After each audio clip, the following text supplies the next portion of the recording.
धराली में फंसे हुए लोगों का रेस्क्यू सेना के जवान किस तरीके से कर रहे हैं, हाईवे बंद होने के बावजूद रेस्क्यू टीम मलबे में फंसे लोगों को कैसे तलाश रही है और अभी तक कितने लोगों का रेस्क्यू कर लिया गया है, आपको पूरी अपडेट हम देंगे इस रिपोर्ट में।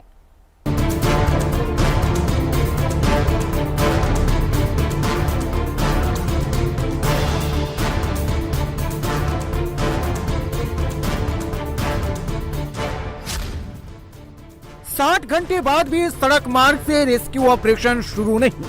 आपदा स्पॉट धराली में अभी तक सड़क मार्ग से नहीं पहुंच पाई एम्बुलेंस। रेस्क्यू ऑपरेशन के लिए हेवी मशीनों के पहुंचने में दिक्कत। धराली में हेलीकॉप्टर के जरिए रेस्क्यू ऑपरेशन चल रहा है। 400 से ज्यादा लोगों को अभी तक रेस्क्यू कर बचाया जा चुका है, लेकिन पानी, गाद और पत्थर एक साथ आने के कारण मलबा चट्टान बन गया है। इस मलबे के नीचे कई जिंदगियां दबी हुई होंगी, जिनकी तलाश के लिए, जिन्हें बचाने के लिए, इस मलबे से उन्हें बाहर निकालने के लिए हेवी मशीन की जरूरत है, जो अभी तक नहीं पहुंच पाई है। धराली तक हेवी मशीन के पहुंचने में अड़चन टूटी हुई सड़कें हैं। लैंडस्लाइड और सैलाब के कारण पुल टूट गए हैं, सड़कें धंस गई हैं, जिसके कारण एनडीआरएफ और सेना की भारी मशीनें धराली तक नहीं पहुंच पा रही हैं।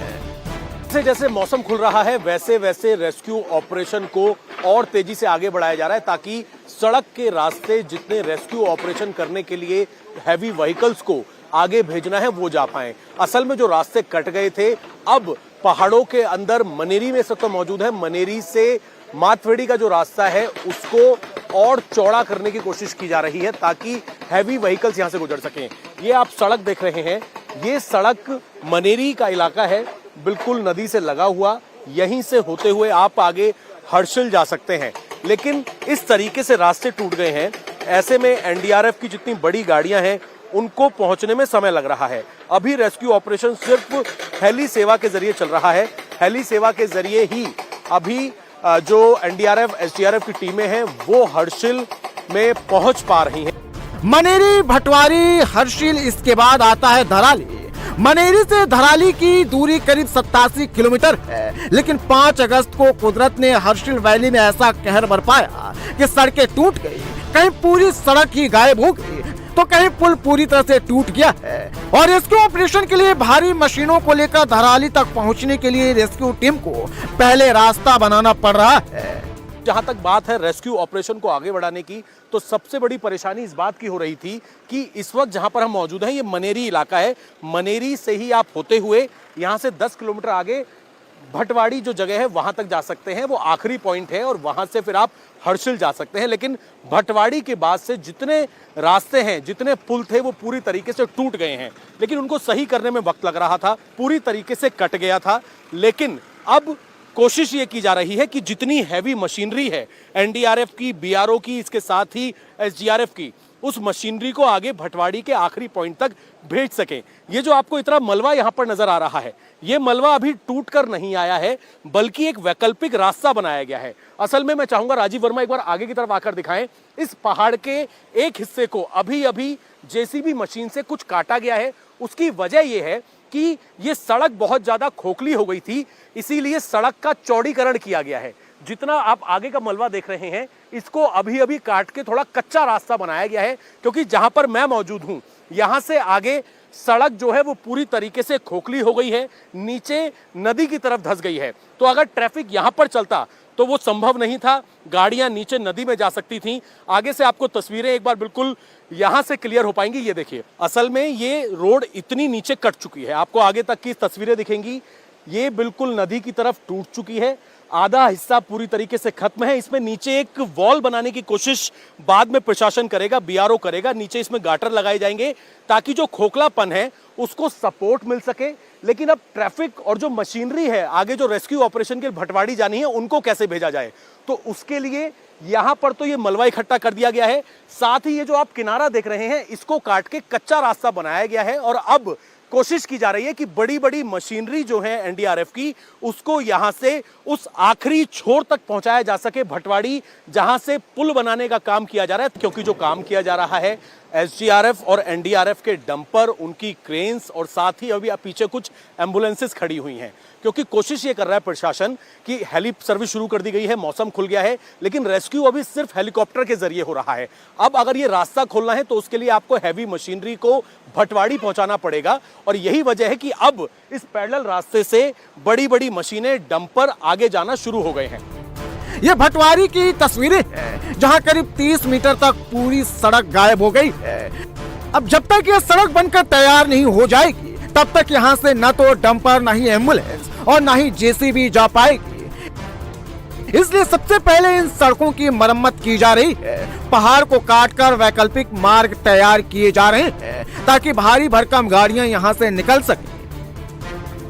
फिलहाल रेस्क्यू टीम हल्के मशीनों से मलबे के नीचे दबे लोगों की तलाश कर रही है। देखिए, पूरे इलाके को रेस्क्यू टीम छान मारी है। एक एक स्पॉट तक जाकर रेस्क्यू टीम हाथ से खुदाई कर लोगों की तलाश कर रही है। पहाड़ से अभी भी पानी के साथ मलबा आ रहा है, जिसके कारण रेस्क्यू ऑपरेशन में परेशानी आ रही है। कल तक जिन घरों की छत दिखाई दे रही थी, फिर से मलबा आने के कारण अब घर की छत पूरी तरह से डूब गई है। दिखाई दे रहा है तो सिर्फ पुल का ये ढांचा। फिलहाल धराली और हर्षिल में फंसे लोगों का हेलीकॉप्टर से रेस्क्यू किया जा रहा है। रेस्क्यू ऑपरेशन में 25 से ज्यादा हेलीकॉप्टर लगाए गए हैं। घायलों को उत्तरकाशी आईटीबीपी के बेस हॉस्पिटल में इलाज के लिए लाया जा रहा है।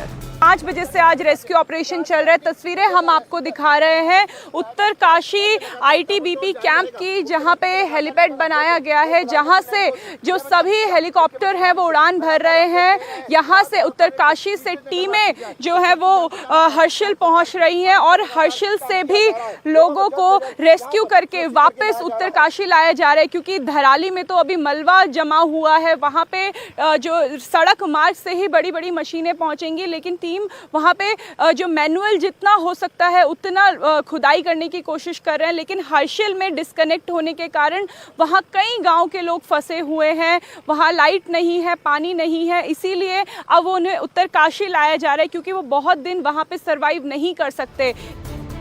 सड़क मार्ग से धराली पहुंचने में देरी को देखते हुए अब हेलीकॉप्टर के जरिए उत्तरकाशी के भटवाड़ी तक हल्के मशीन भेजे जा रहे हैं, ताकि धराली में मलबे के नीचे फंसे लोगों की तलाश की जा सके। तस्वीरों में देख सकते हैं कि 3 तो आपको यहाँ पे हेलीकॉप्टर नजर आएंगे। एक अभी हेलीकॉप्टर ने उड़ान भरी है। यहाँ से सारे इक्विपमेंट्स लेके हर्षिल जाया जा रहा है, उन्हें भटवाड़ी पहुँचा रहे हैं, ताकि वहाँ सेना के पास मशीनरी हो, वहाँ पे इक्विपमेंट्स हो, छोटी छोटी मशीन, जितना जा सकता है सामान इस समय इस हेलीकॉप्टर में वो जाया जा रहा है। साथ 5 जो हैं वो सेना के जवान, एनडीआरएफ के जवान, एसडीआरएफ के जवान, यहाँ तक कि कुक, क्योंकि वहाँ जो टीम मौजूद है उनके लिए खाने पीने की व्यवस्था वहां हो, वो सही से ऑपरेशन कर सके, उनके पास स्लीपिंग बैग्स हो। ये सब सामान अब हेलीकॉप्टर के माध्यम से उत्तरकाशी से भटवाड़ी और हर्षिल, जहां पे बेस कैंप बनाया गया है, वहां पहुंचाया जा रहा है। लगातार आप देख सकते हैं कि एनडीआरएफ की टीम, आईटीबीपी के जवान मुस्तैदी से काम कर रहे हैं। एक वॉर फ्रंट जैसी सिचुएशन यहाँ पे क्रिएट कर दी गई है। नाचते गाते जश्न मनाते लोगों की ये तस्वीर धराली में कल्प केदार मंदिर की है। सैलाब के अटैक वाली रात को यहाँ करीब 200 से ज्यादा लोग इकट्ठा हुए थे। गांव में मेला लगा था, स्थानीय लोग हरदूत त्योहार मना रहे थे। तभी दोपहर 1:30 बजे सैलाब आया और सब कुछ बहाकर लेकर चला गया। गनीमत रही कि जहां मंदिर है, जहां सैकड़ों लोग इकट्ठा हुए थे, उससे करीब 20 मीटर आगे नदी घूमकर गांव से बाहर निकलती है। लेकिन 5 अगस्त को ऐसा नहीं हुआ। नदी अपना रास्ता बदल ली और सब कुछ बर्बाद हो गया। उस मंजर को याद कर गाँव वाले आज भी डरे हुए हैं। मैं यहीं पर था उस टाइम, करीबन आपका 1:30 बजे का समय था। अचानक ऊपर से मलबा आया बहुत तगड़ा, जिसमें 30 से 40-50 तक मतलब होटलें बह गए और आपका 200-250 से ज्यादा लोगों का हताहत होने का भी खबर है, और कुछ लोग का भी लाश मिला है यहाँ पर। हाँ जी, कितने लोग थे आपके साथ? करीबन 200 लोग थे, कुछ उसमें भाग गए लोग। साहब, मैं यहीं पर प्रेजेंट हालत में था, जहाँ पर मैं इसी लोकेशन में खड़ा था, और मैंने जो है शुरू से लेकर लास्ट तक भी मैंने पूरा यहाँ का मंजर देखा है। और कितना खौफनाक था? बहुत ही खतरनाक था साहब। मैं अपनी लाइफ में 50 साल मेरी उम्र हो गई है और मेरे पिताजी लोगों के मेरे से भी बड़े हैं, मेरे जो दादा लोग थे उन्होंने भी कभी मतलब ऐसा नहीं बताया कि ऐसा ऐसा कभी हुआ होगा। मैंने पहली बार ऐसा मंजर देखा साहब, बहुत खौफनाक। हमने कभी नहीं देखा बाढ़ आते हुए, हैं इतने उम्र हो गए हमारे, हमने कभी नहीं देखा। हाँ इस साल देखा, क्या देखा हमने, कच्चा बच्चा सब मरा हमारा। पूजा था, मेला था हमारा, उस दिन देव पूजा लगती था हमारे मंदिर में, तब वाली वो हो गए, बाढ़ आ गए। खाई में दिखती नहीं है नदी, और उसके बाद जैसे वो बाहर निकला तो पूरा सैलाब था। जैसे हमने उसे देखा तो हमारी आवाजें बंद हो गई। हम सीटी बजाना चाह रहे थे ना, तो हमारे यहाँ वहां से सीटी नहीं बज पा रही थी और ऐसे ऐसे कर पा रहे थे, मतलब एकदम हम लोग हेल्पलेस हो गए थे। सारे लोग इधर उधर भाग रहे थे और कई लोग ऐसे हैं जो वीडियो में है, 15-16 लोग तो हमारे सामने ही वीडियो में दबे हैं।